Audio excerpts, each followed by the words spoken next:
Hello and welcome back to Shadowrun Dragonfall. I ended up splitting up the last episode in the edit, so if there was a weird cut, you're welcome. Alright, we're back in the Crow's Bazaar. I don't know if these are new dialogues. I don't even recognize this guy. At the sound of your approach, the orc turns to face you. He wears a severe expression, but there is kindness in his eyes. Guten Tag, elf. Can I help you with something? I couldn't help overhearing your conversation. I take it you run a charity of some sort. He nods. Yes, it isn't much, but we do what we can. Such as? Give me specifics. He clears his throat, then begins to count off on his fingers. In the past several years, I have established a shelter where the dispossessed can sleep, a soup kitchen to feed the hungry, and a library for the people of the Kriz Bazaar for the people of the Kriz Bazaar to better themselves. It isn't much, I admit, but it's a start. I don't know. You don't have to be that humble. Volunteer worker. A good start, Samuel. You mustn't be so hard on yourself.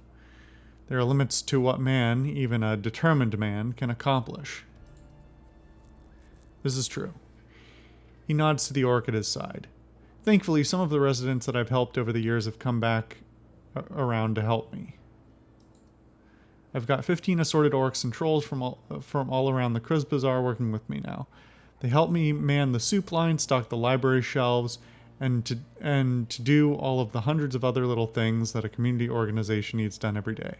These extraordinary individuals are living proof that what we do here has value. They are my inspiration to continue forward.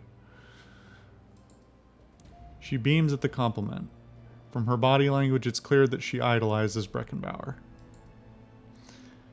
Now, do you have any more questions? If not, I will bid you good day. I don't wish to sound self-important or rude, but there are many pressing matters that demand my time. 15 assorted orcs and trolls. Does that mean other races aren't welcome within your organization? That's taking a rather narrow view of what we do. Yes, it is true that my assistants are all members of the goblinoid races. It's also true that before they accepted my help, they were thieves, gangers, and deadbeats.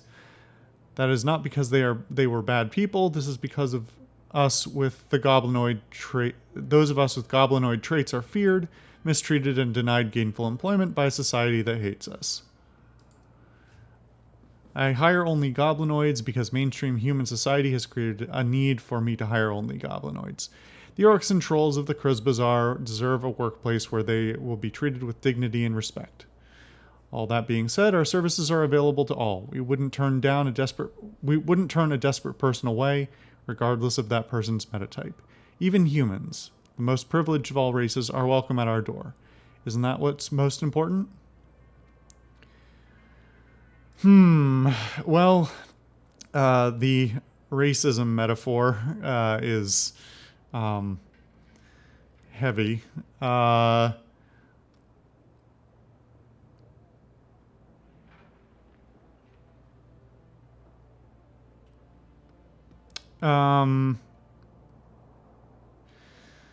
It's interesting. This is actually really well written because all three of these are written in a way that's not like fully accepting or fully, like some of the other writing has been a little iffy in terms of the quality or the nuance, but this is like actually really well written. Like this is clearly the more negative end, but it's not like, condemning him or anything. Even this is like very supportive, but like contextually, you're filling a vital need in the community is more about the utilitarianism of it rather than like, go help the most downtrodden people only type of thing. So it's actually like really nuanced. I'm going to pick the middle road. I'll reserve judgment. You're helping people and that's what's important. He nods slightly. Good of you to understand. Now, is there something else you'd like to talk about? Well, I'd like to talk about your organization. Let's talk about something else. I guess I can donate to him. How is Silke doing? Yes, she mentioned you had sent her. I don't know what you told her, Alice, but whatever you said, it worked. Silke's determination is truly inspiring. A cram habit is a difficult thing to beat, but I don't doubt that she will make it. Okay, well, I guess that's that.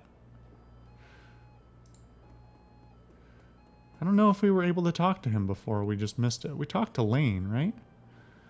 The old troll putters about his artificial joints, complaining loudly. He seems heavier today than when you first met, and he takes your approach as reason to seat himself and rest. I understand they put you in charge of Monica's outfit.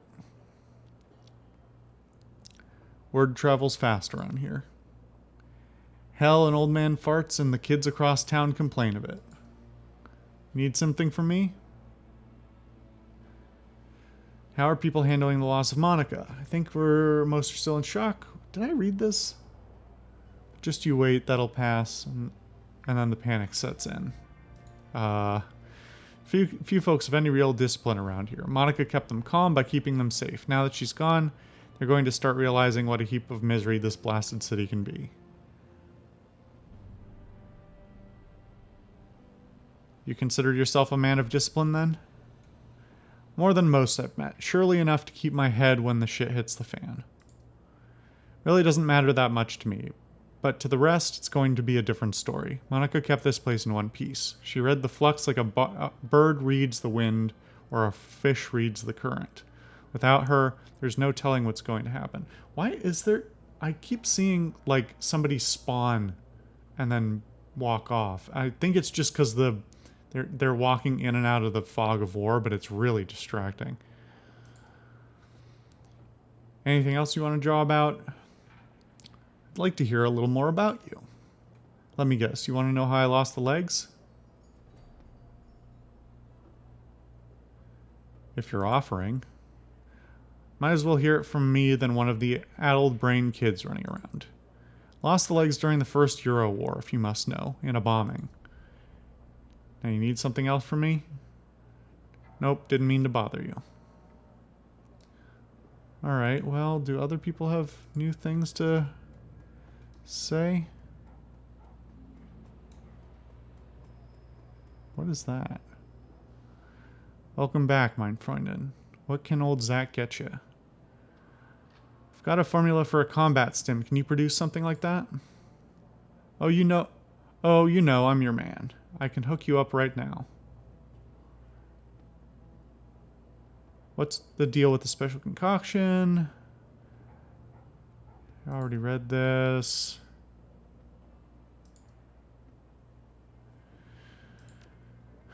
It really seems to want me to get Flash, but didn't I pick some up?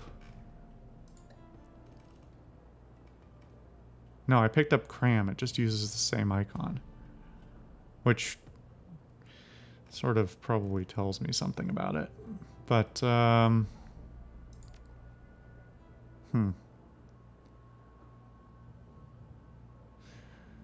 2 movement and 2 AP for 1 round. 3 AP and 2 movement for 1 round. So it's diluted Cram.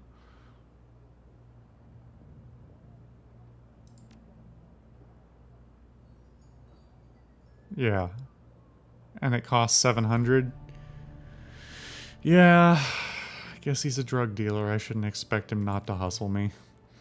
Alright, well.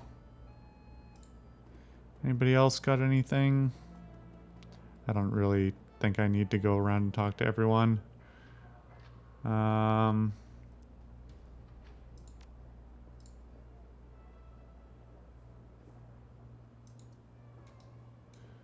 Just take a quick peek.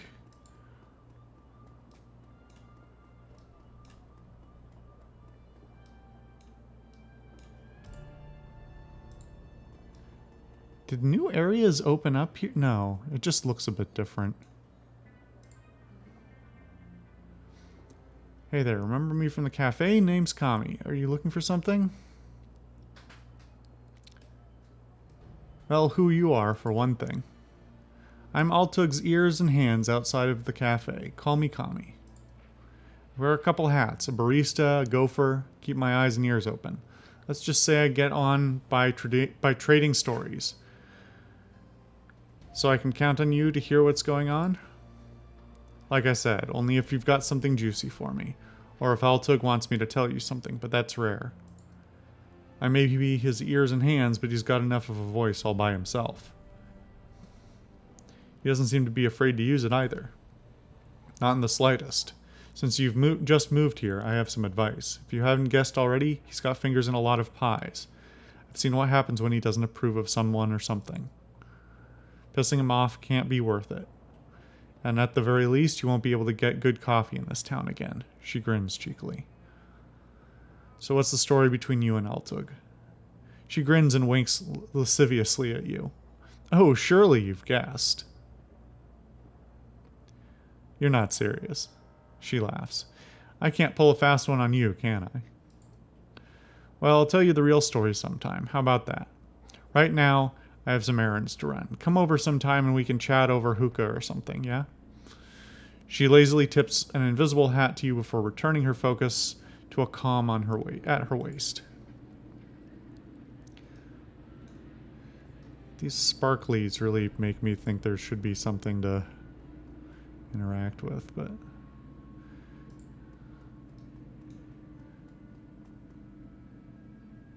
Come on. The Turk leans into you, keeps his voice low. I have information regarding the matter my people were looking into, Effendim. The one involving the surveillance device on my data tap. Altug, I've been waiting for my coffee for nearly an hour already. Are you growing the beans out back? The coffee vendor shouts. Can't you see I'm speaking to an honored guest, you tower of quivering corpulence? His voice lowers again. Now then, as I was saying, we were fortunate that you happened upon that surveillance tap when you did. The people on the other end were planning a very bad thing, to be sure. Very bad thing? Quite bad, yes. Monica Schaefer was an important member of this community, more than most were aware of. This Kiz was under her protection. You know how it is in the Flux, Effendim. The governance of a place like this is tenuous at best. You never know who is going to be in charge one day to the next. But Monica was a stabilizing force, and not just because she was dangerous. She was smart and funny and wise, and she had a way with people. They wanted to support her, to follow her, because they loved her.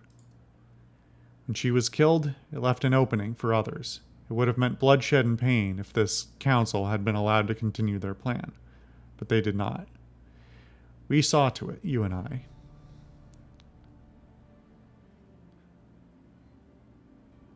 What happened to them? They have been reasoned with, let us simply say. The matter is settled, and leave it at that. I got that wrong. Let us simply say the matter is settled and leave it at that. The Kruz Bazaar will maintain its stability a while longer thanks to us. All right, karma gained. Now what can I do for you? Would you like some coffee, perhaps? Just killing time.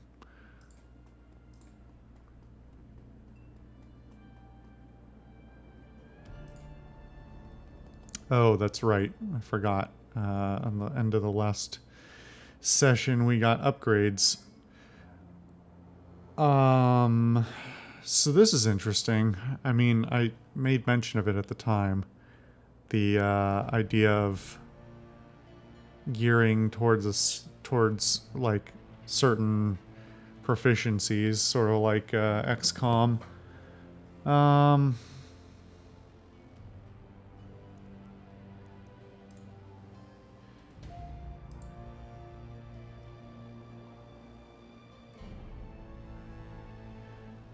Huh.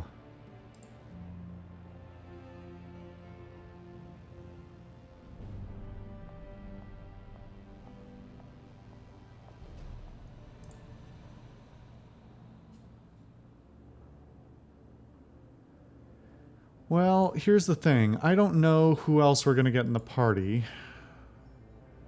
Interesting that Blitz is already level 2. Blitz is medium range squishy. Glory is close range, like medium heavy. Dietrich is also sort of medium range to long range squishy, and provides mostly a support role. And Iger could go either way, right? She's got both the rifle and the shotgun. Since I have rifle specialization and I'm relatively squishy, this is interesting because this is obviously a big difference from the first game. In the first game, you could build whatever team you wanted based on just who you were going to hire for each mission. So if you built your character a certain way, you just sort of fill the gaps. I'm not sure what the maximum number of people you take on each mission is. It's sort of previously suggested that you'll have to pick who you want to take. I don't know if that means we'll only get to take 3 or we'll get to take 4 and get more people later that I'll get to switch out or what. But, like, I don't know. This is exactly the kind of thing that makes me so hesitant about having choices in RPGs, whether that means in like dialogue choices that you can't see the end of, or you can't even see the, generalized road of, or when it comes to actually RPG mechanics of like, well, what if I build Iger into a shotgun character and then we get somebody else beefy on the team who can also, can do shotguns, and then I regret it because I, now can't get her rifle specializations. So I don't know. I've talked about this many times before. I do have a tendency towards using choice sparingly in favor of having a more clear and less variable outcome. The way to provide the most consistent good outcome is to ensure what's going to happen, but that has to be done with a deft hand, so that you don't, just railroad the player. Anyway, I digress. I don't know what I'm going to do with that. I don't know when it's going to make me choose. Oh, here we go. I acquired this drone. Can you get it up and running again? Yeah, probably. It might take a bit of doing, though. I love working on these old corp drones. Can't make you any guarantees, but either way, it's on the house. I don't see any reason not to give it to her. Leave it in your hands. Excuse me. I'll start on it right away. See you later.